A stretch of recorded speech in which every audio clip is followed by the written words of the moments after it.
News, सच जरूरी है। स्वागत है दर्शकों, आप ब्रेक के बाद। जापानी शिकानसेन बुलेट ट्रेन 320 किलोमीटर प्रति घंटे की रफ्तार वाली जापानी E10 shinkansen bullet train Bharat आने को तैयार है, जिसमें मुंबई से अहमदाबाद का सफर 2 घंटे में पूरा हो सकेगा। बात करते हैं भारत के भविष्य की परिवहन व्यवस्था की। भारत जल्द ही जापान की high speed E10 shinkansen bullet train का स्वागत करने के लिए तैयार है। यह ट्रेन 320 किलोमीटर प्रति घंटे की रफ्तार से चलेंगी, जिससे मुंबई से अहमदाबाद तक का सफर सिर्फ 2 घंटे में पूरा हो सकेगा। यह परियोजना न केवल भारत में हाई स्पीड रेल नेटवर्क की शुरुआत करेगी, बल्कि यह भारत और जापान के बीच तकनीकी सहयोग को भी एक नया आयाम देगी। यह बुलेट ट्रेन भारत के लिए एक गेम चेंजर साबित हो सकती है। AI और सेमीकंडक्टर सहयोग PM मोदी की जापान यात्रा का प्रमुख एजेंडा।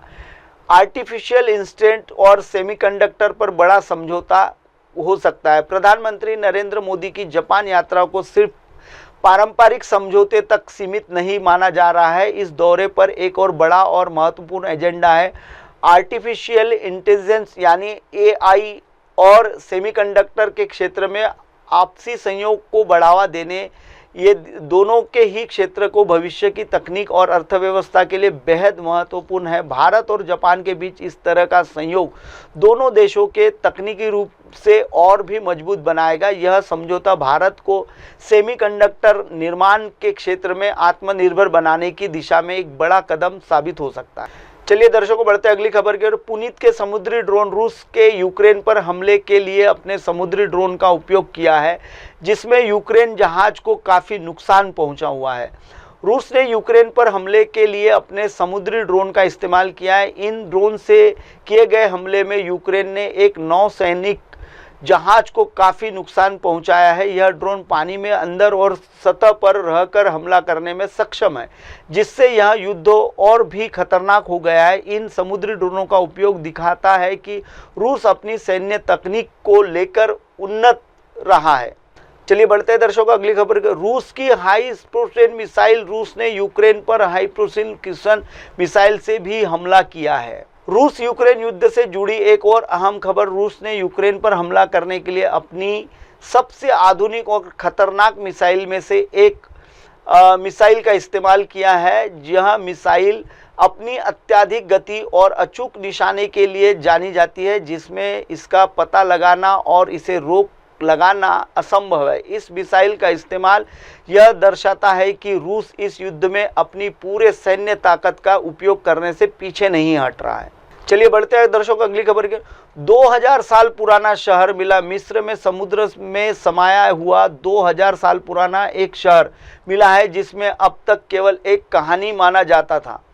मिस्र में समुद्र के अंदर 2000 साल पुराना एक शहर मिला है। यह शहर अब तक न केवल कहानियों और मिथ्यों का हिस्सा माना जाता था। इतिहासकारों के लिए यह एक बहुत बड़ी खोज है, क्योंकि इसमें मिस्र की प्राचीन सभ्यता और संस्कृति के बारे में कई नई जानकारियां सामने आ सकती है।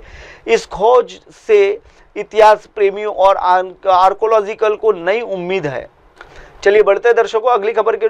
पोलैंड में विमान दुर्घटना। पोलैंड में एक एयर शो हिजक में दौरान F-16 विमान दुर्घटनाग्रस्त हो गया, जिसमें पायलट की मौत हो गई है। एक दुखद खबर पोलैंड से। यह एक एयरशिप रिहर्सल दौरान एक F-16 लड़ाकू विमान दुर्घटनाग्रस्त हो गया है, जिसमें विमान के पायलट की मौत हो गई है। यह घटना तब हुई जब पायलट एक हवाई करतब का अभ्यास कर रहा था। इस हादसे में सुरक्षा पर गंभीर सवाल खड़े कर दिए हैं। इस दुर्घटना पर पोलैंड सरकार ने गहरा शोक व्यक्त किया हुआ है। चलिए दर्शकों बढ़ते अगली खबर की ओर। दक्षिण कोरिया में दक्षिण पूर्व प्रधानमंत्री और प्रथम महिला के खिलाफ अभियोग चलाया गया। रुख करते हैं दक्षिण कोरिया की राजनीति का। वहां भ्रष्टाचार के आरोप में एक बड़ा कदम उठाया गया है। दक्षिण कोरिया के पूर्व प्रधानमंत्री और उनकी पत्नी यानी प्रथम महिला के खिलाफ अभियोग चलाया गया है। उन पर पद का दुरुपयोग करने और वित्तीय अनियमितताओं के शामिल होने का आरोप है। इस घटना से देश में एक बड़ा राजनीतिक भूचाल ला दिया है। यह दिखाता है कि दक्षिण कोरिया की न्याय व्यवस्था भ्रष्टाचार के खिलाफ कितनी सख्त है। चलिए बढ़ते हैं दर्शकों अगली खबर की। कोलंबिया में सैनिक का अपहरण। कोलंबिया में 33 सैनिकों का अपहरण कर लिया गया है। कोलंबिया से एक चिंताजनक खबर, वहां 33 सैनिकों का अपहरण कर लिया गया है। यह घटना तब हुई जब सैनिक देश के एक अशांत क्षेत्र में गश्त कर रहे थे। तभी किसी भी संगठन ने इस अपहरण की जिम्मेदारी नहीं ली है, लेकिन यह माना जा रहा है कि इसके पीछे विद्रोही समूहों का हाथ हो सकता है। सरकार ने इस सैनिकों की सुरक्षा की रिहाई सुनिश्चित करने के लिए सभी प्रयास शुरू कर दिए हैं। इस घटना से कोलंबिया में सुरक्षा की स्थिति पर गंभीर सवाल खड़े कर दिए हैं। चलिए बढ़ते हैं दर्शकों अगली खबर की ओर।